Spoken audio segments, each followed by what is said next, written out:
Hello, everyone. Hello, everyone. Welcome to Coffee and a Book. My name is William Hemsworth. Welcome to this week's program. I'm pleased to have my guests, Valerie Silva and Hillary Craig. Valerie is the author, and Hillary is the illustrator of it's an awesome little book, ABC Life in the Womb. How are you guys doing today? We're doing great. Thank you so much for having us. No, it's my Yes, pleasure. thank you. Oh, my pleasure. My pleasure. Thanks for coming on. And so, before we get into the book, I guess I want to learn more about you. What's your story? What's kind of the background that led up to the book? Well, I work at our local pregnancy center here in Hollister, California, Okay. and I've been here 7 years now. I really feel like the Lord has prepared me for this project because He's the one that gave me the vision of this book back in November 2019. And I've always wanted to write children's books, but at that time wasn't even thinking about it. It was just kind of one of those dreams that I had. And all of a sudden, he just gave me the title of this book. And the first person I thought of to help with that project was Hillary, since she has many talents and she's very artistic. Okay. And the book came out in January. So I guess why was January the right time to release it?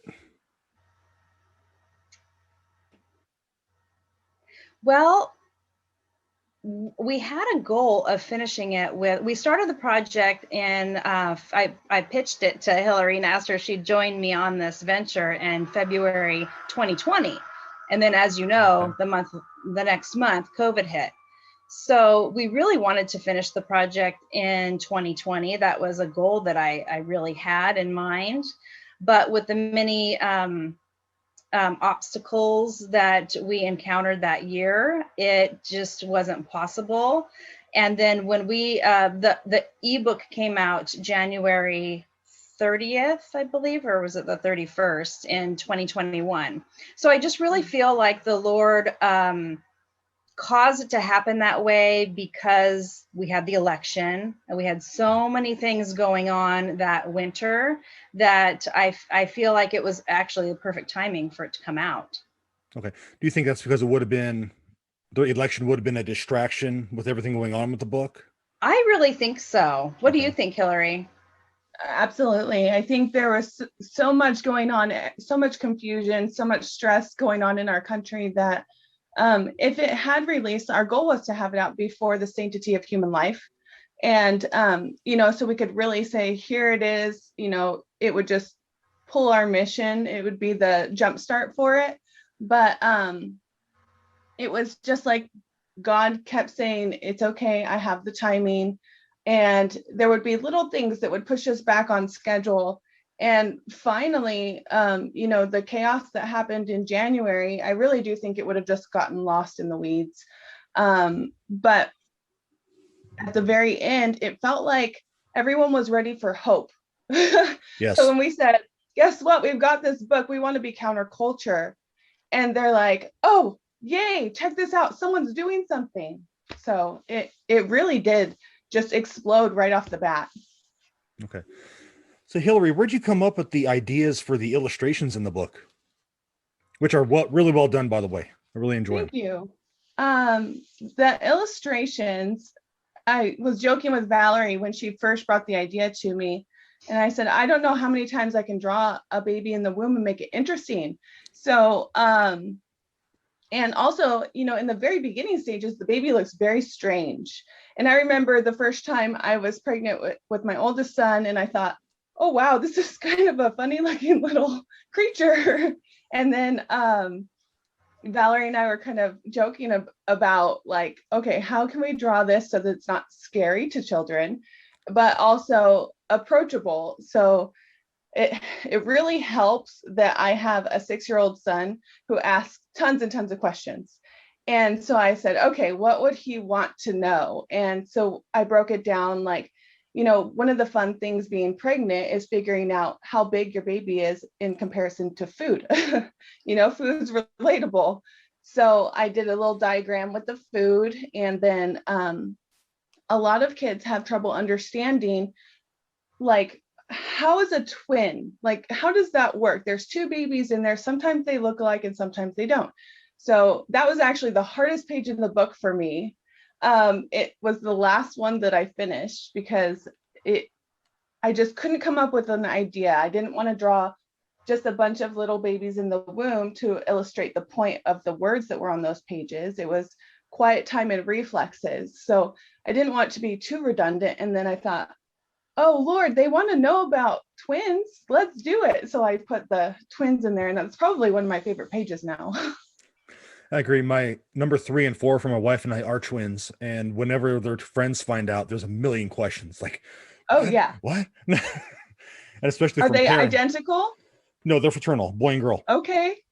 But Awesome. that whole twin language thing is real. I will say that. Yes. And Valerie, as far as the writing the book goes, what ideas did you have writing it, and how did you settle on the ABC theme?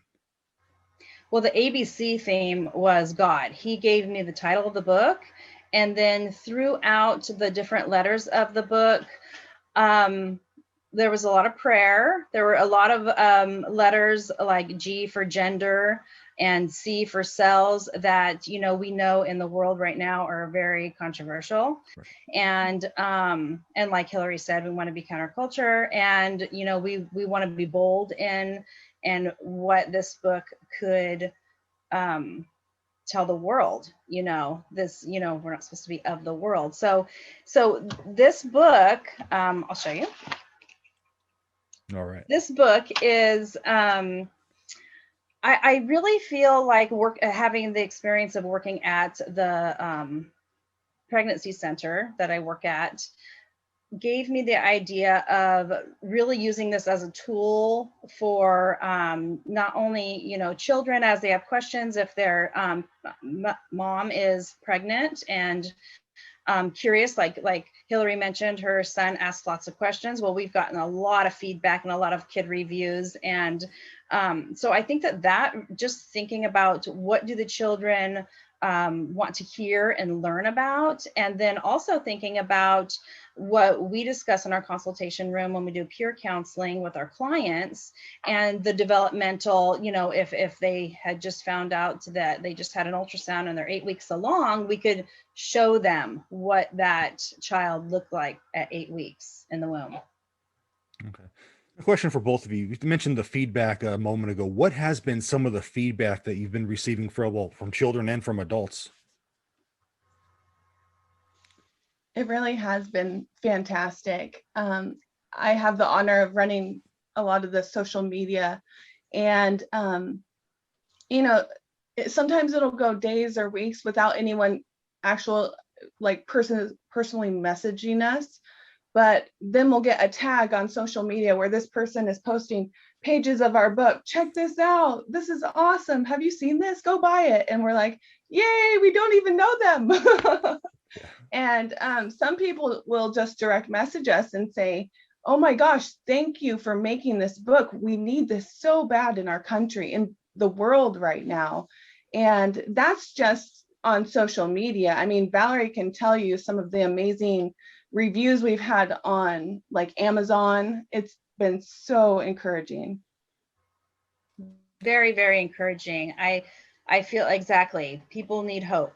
They need something like this. This book, you know, the last interview I did, I just really was think the Lord put it on my heart to talk about the Great Commission.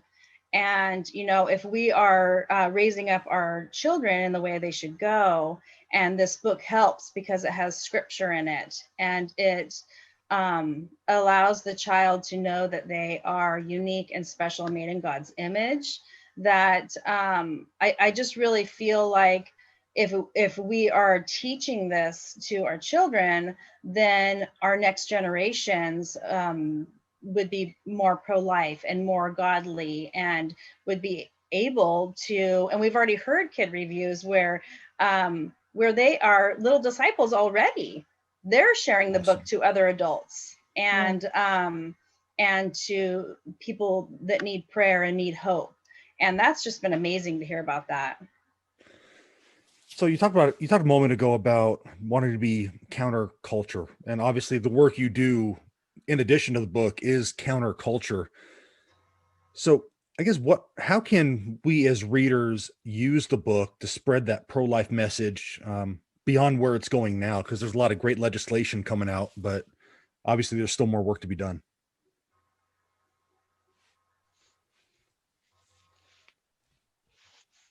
I think that the best thing we can do, at least as parents right now, because we all aren't going to be writing bills and working for passing laws or anything like that. You know, we can go to our local courts and say, hey, this is what we want to represent. We can call our senators and our leaders and say, hey, this is how we feel. But for us specifically in California, our voice is shut down pretty quickly. So as parents, one of the things we really want to encourage other parents to do is just to plant that seed. Valerie had a beautiful analogy the other day. She said, you know what? Right now we're in the planting seed phase. We get to watch God water it, and it will be harvested in his time. But we're planting those seeds in the hearts of the children right now so that they can make the difference. You know, the best thing we can do is to love our family and encourage them in the Lord. So if we're doing that, then we're doing what God wants us to do. Okay. Great. Now, what's like? What do you guys envision going forward for the book? Do you guys plan on marketing the book anymore and plan on any other work? What's the plan? Well, we do have some ideas of next steps with the book, and we've gotten requests to have it in other languages. So we're just trying to work out the formatting of that. It's a little tricky with the ABC format. So we're working on that. We had a gal contact us from Thailand and say that they were opening up a pregnancy center there and would love to have this book translated in Thai. So it's pretty amazing, you know, the people that have come and come out and messaged us about the book. For marketing, social media, like Hillary, you know, talked about, we're on Instagram and Facebook, ABC Life in the Womb. You could follow us on there. And we have a website, and our website is littlelifestages.com. We have done an ad through a podcast, and we haven't really talked about, besides really reaching out to Instagrammers and pro-life organizations like CareNet and Heartbeat International and people like that. We're just trying to reach people. We're just contacting people and sending them books and getting their feedback and seeing if they could support us in that way. Do you want to add anything to that, Hillary?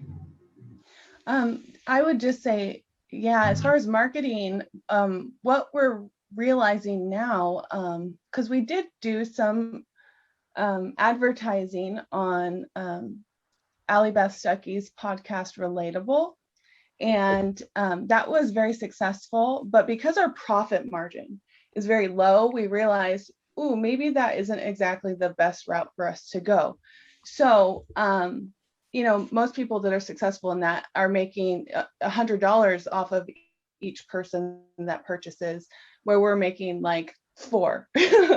So, and also what we've been doing is partnering with other pro-life influencers on social media and running giveaways.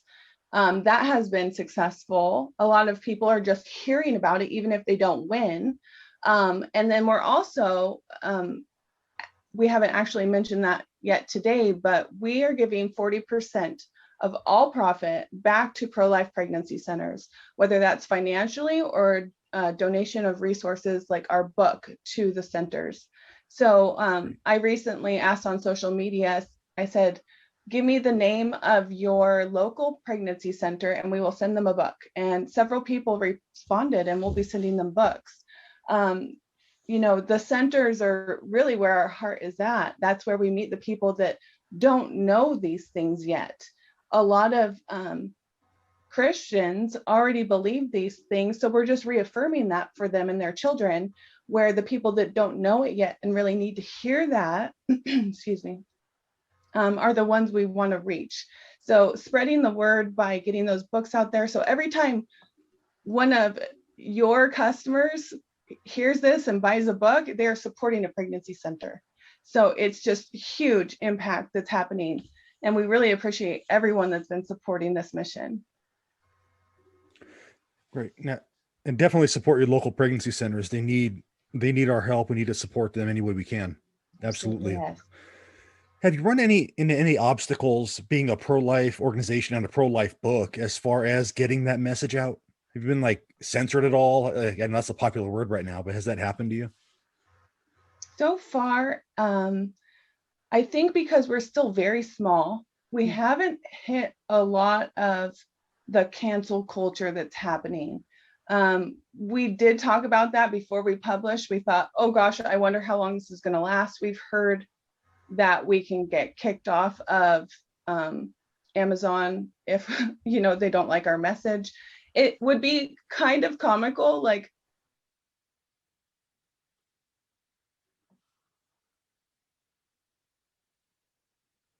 isn't offensive. Right. As far as just talking about babies and their development in the womb, but there are a lot of facts in there, and they're backed by science, and we put the sources in there for all of our information.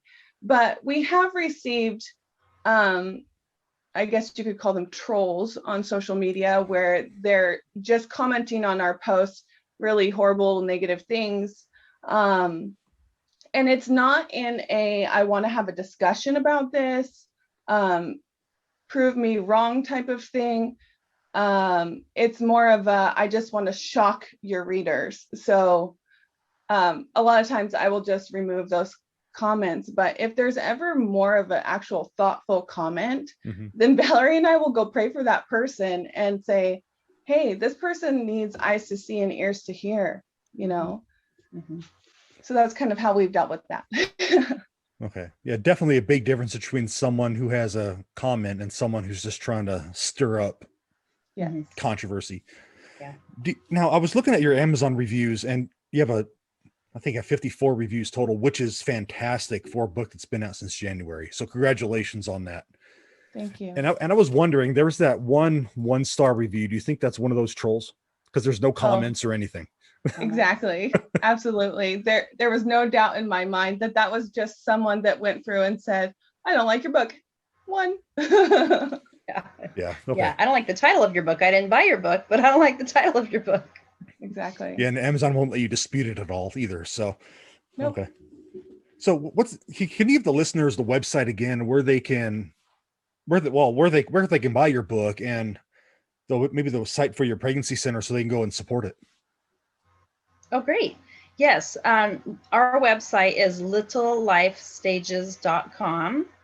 And on our website, there is a button to push where you will see where you can purchase the book, whether that's Amazon, Barnes & Noble, or various sites for our ebook. And the Pregnancy Center, where Hillary and I both met here in 2014. And that's how we met. And she volunteers at the center and does graphic designs, and she's done photography and a lot of wonderful work there. It's called Hollister Pregnancy Center, and that website is hollisterpregnancycenter.com. Great. So everyone, check out the book, check out the website for the Pregnancy Center, make a donation of supplies or money if you are able to. And Hillary and Valerie, thank you so much for your time today and coming on to talk about your book, and keep up the great work. Thank you so much for having us. Oh, my pleasure. God bless. God bless. You too.